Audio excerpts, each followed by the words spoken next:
Salam damai sejahtera dari Tuhan kita Yesus Kristus, Sang Penyelamat dunia. Dalam kesempatan kali ini, Tuhan ingin menyampaikan melalui Nabi yang tercatat di dalam kitab Samuel. Salah satu Nabi yang dikehendaki Tuhan dalam sejarah perjalanan bangsa Israel. Dalam kitab Samuel ini, Tuhan ingin menekankan kepada kita bahwa Dialah yang super power. Dialah yang sangat berkuasa di atas langit dan di seluruh bumi ini. Perjalanan bangsa Israel pada zaman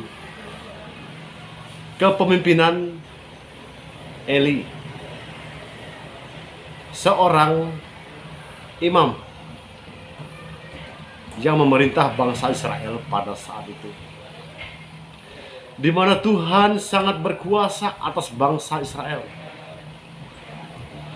Di dalam bab 2, bab 3, bahkan sampai bab yang keempat, ini dikisahkan bagaimana anak-anak Eli ini berbuat sesuatu yang jahat di hadapan Allah. Bahkan perbuatan jahat itu dilakukan oleh anak-anak Eli di bait Allah, di bait suci. Hal ini yang membuat Allah murka kepada bangsa Israel.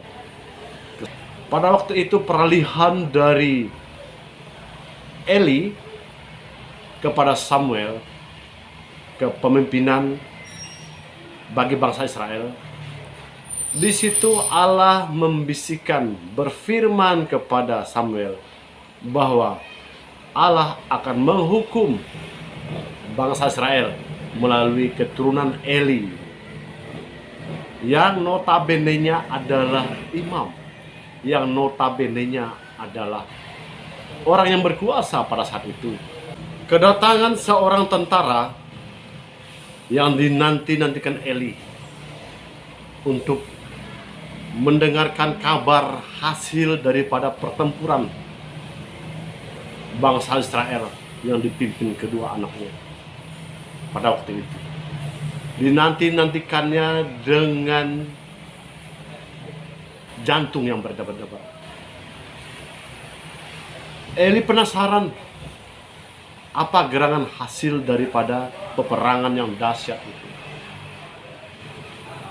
Ketika seorang prajurit datang menghampiri Eli yang menanti-nanti kabar hasil pertempuran bangsa Israel melawan bangsa Filistin pada waktu itu, dia sengaja duduk di pinggir jalan di depan pintu bait suci, dengan tangan yang gemetar, jantungnya berdebar-debar. Dia menanti-nantikan kabar apa gerangan yang terjadi, seperti apa. Karena Eli sudah mendengarkan melalui Samuel bahwa Tuhan akan menghajar bangsa ini. Telinga mereka tidak akan sanggup mendengarkan kabar itu. Apa yang terjadi? Ketika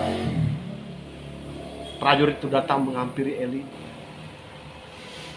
disampaikan kepada Eli bahwa bangsa Israel mengalami kekalahan yang hebat dalam pertempuran kali ini. Satu hal yang paling mengagetkan Eli saat itu, ketika dia bertanya kepada prajurit yang datang menghampirinya untuk menyampaikan kabar, dia bertanya kepada sang prajurit utus untuk menyampaikan kabar kepada Eli, bagaimanakah kabar anak-anakmu?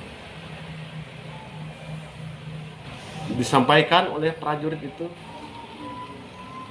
bahwa baru kali ini rakyat kita mengalami kekalahan yang besar.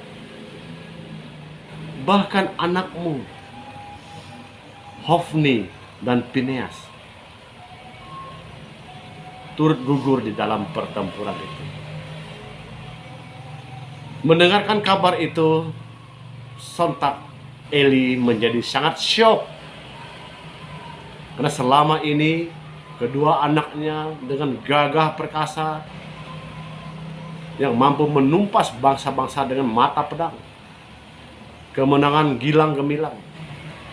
Ini satu suasana situasi yang terbalik dari seperti biasanya.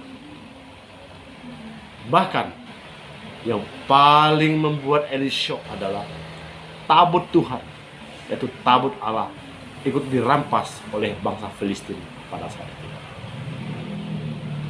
Sebelum saya mengakhiri penyampaian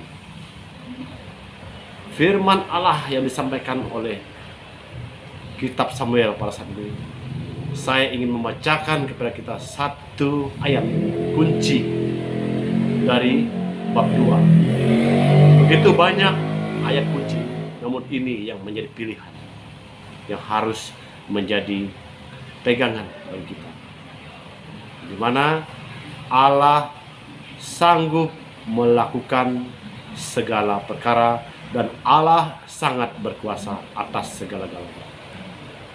Saya bacakan di Samuel bab 2 ayat yang ke-7 dan ayat yang ke-8. Tuhan membuat miskin dan membuat kaya. Ia merendahkan dan meninggikan juga. Ia menegakkan orang yang hina dari dalam debu dan mengangkat orang yang miskin dari lumpur untuk mendudukan dia bersama-sama dengan para bangsawan dan membuat dia memiliki kursi kehormatan. Sebab Tuhan mempunyai alas bumi dan di atasnya ia menaruh daratan. Itu yang menjadi ayat kunci dalam penyampaian kali ini.